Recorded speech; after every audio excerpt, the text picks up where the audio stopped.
Gênesis 2. A criação do homem e da mulher. Depois que Deus criou os céus, a terra, os mares, os animais e tudo o que existe, sua grande obra estava completa. O universo, com toda a sua beleza e perfeição, havia sido cuidadosamente formado pelas mãos do Criador. No sétimo dia, Deus terminou tudo o que havia feito. Então, ele descansou de toda a sua obra. Não porque estivesse cansado, mas porque sua criação estava completa. Deus abençoou esse dia e o santificou, tornando-o especial para sempre, um dia separado para lembrar da perfeição de sua criação e da comunhão com Ele. Naqueles primeiros tempos, a terra era muito diferente do que conhecemos hoje. Ainda não havia chuva caindo sobre o solo, e não existia nenhum ser humano para cultivar a terra. Em vez disso, uma suave neblina subia do chão e regava toda a superfície da terra, mantendo tudo fresco e preparado para a vida. Foi então que aconteceu algo extraordinário. O Senhor Deus tomou o pó da terra e, com suas próprias mãos, formou o primeiro homem. Aquele corpo, moldado cuidadosamente pelo Criador, ainda estava sem vida. Então Deus se inclinou e soprou em suas narinas o fôlego da vida. Naquele instante, o homem abriu os olhos. O pó tornou-se carne, o silêncio tornou-se respiração, e o homem tornou-se uma alma vivente. Esse foi o primeiro ser humano da história, Adão. Mas Deus tinha preparado algo ainda mais especial para ele. No lado oriental do Éden, o Senhor plantou um jardim maravilhoso. Era um lugar de beleza indescritível, cheio de árvores majestosas, flores coloridas e frutos abundantes. Tudo era agradável aos olhos e bom para alimento. No centro do jardim estavam duas árvores muito importantes, a árvore da vida e a árvore do conhecimento do bem e do mal. O Éden era irrigado por um grande rio que saía do jardim e depois se dividia em 4 braços. Um deles chamava-se Pison, que rodeava a terra de Havilá, uma região rica em ouro puro e pedras preciosas. O segundo era o Gion, que cercava a terra de Cuxi. O terceiro era o Idequel, conhecido mais tarde como Tigre, que corria para o lado oriental da Síria. O quarto rio era o poderoso Eufrates. Tudo naquele lugar refletia a sabedoria e a generosidade de Deus.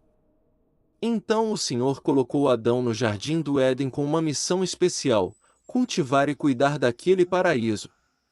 O trabalho não era um castigo, era uma responsabilidade honrosa dada pelo próprio Criador. Deus também lhe deu uma instrução muito clara. Ele disse: de todas as árvores do jardim você pode comer livremente. Aproveite cada fruto, cada bênção que eu lhe dei. Mas da árvore do conhecimento do bem e do mal você não deve comer. Porque, no dia em que dela comer, certamente morrerá. Era uma ordem simples, mas muito importante. Deus estava dando ao homem a oportunidade de demonstrar confiança e obediência. Os dias passavam, e Adão desfrutava da perfeita comunhão com Deus. Ele caminhava pelo jardim, admirava a criação e cuidava de tudo que lhe havia sido confiado. Mas Deus observou algo. Apesar de toda a beleza do Éden, de toda a abundância e perfeição, havia algo que faltava. Então o Senhor declarou: não é bom que o homem esteja só. Era a primeira vez que algo na criação era considerado incompleto. Por isso Deus decidiu fazer para Adão uma companheira adequada, alguém que pudesse compartilhar a vida com ele. Primeiro, Deus formou da terra todos os animais do campo e todas as aves dos céus. Em seguida, trouxe-os diante de Adão para que ele lhes desse nomes. Imagine aquele momento extraordinário. Animais de todos os tipos passavam diante dele, grandes e pequenos, velozes e tranquilos, aves coloridas voando pelo céu, criaturas majestosas caminhando pela terra. E Adão observava cada um deles cuidadosamente. Ao leão ele deu um nome. ao elefante, outro, à águia, ao cavalo, ao cordeiro e a todos os demais animais. Tudo aquilo que Adão chamava recebia aquele nome. Era um sinal da autoridade que Deus lhe havia concedido sobre a criação. No entanto, enquanto observava os animais, Adão percebeu uma realidade. Cada criatura parecia ter sua companhia. Mas para ele não havia ninguém semelhante. Nenhuma ajudadora adequada foi encontrada entre todos os seres vivos. Então Deus realizou um dos atos mais belos de toda a criação. O Senhor fez cair sobre Adão um profundo sono. Enquanto ele dormia, Deus tomou uma de suas costelas e fechou o lugar de onde a havia retirado.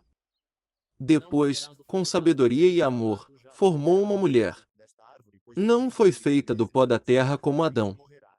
Ela foi formada a partir do próprio homem. Quando a obra ficou pronta, Deus trouxe a mulher até Adão. Ao despertar e vê-la pela primeira vez, Adão ficou maravilhado. Seu coração se encheu de alegria. Então ele declarou: Esta é agora osso dos meus ossos e carne da minha carne. Ela será chamada mulher, porque do homem foi tomada. Pela primeira vez, Adão encontrou alguém igual a ele em natureza, dignidade e propósito. Alguém com quem poderia compartilhar a vida, os sonhos e a missão dada por Deus. Foi nesse momento que o Senhor estabeleceu o princípio do casamento.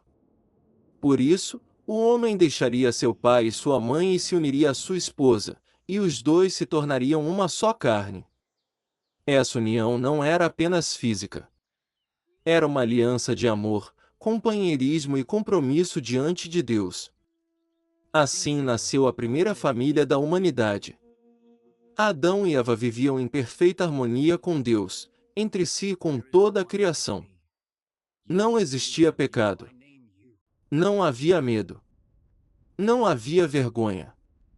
Não havia sofrimento. O homem e a mulher estavam nus, mas não se envergonhavam, porque seus corações eram puros e sua comunhão com Deus era perfeita. O jardim do Éden era um lugar de paz absoluta. Ali, todas as coisas funcionavam exatamente como o Criador havia planejado. Era o retrato da vida em perfeita comunhão com Deus. Mas essa tranquilidade seria colocada à prova em breve. A história da humanidade estava apenas começando.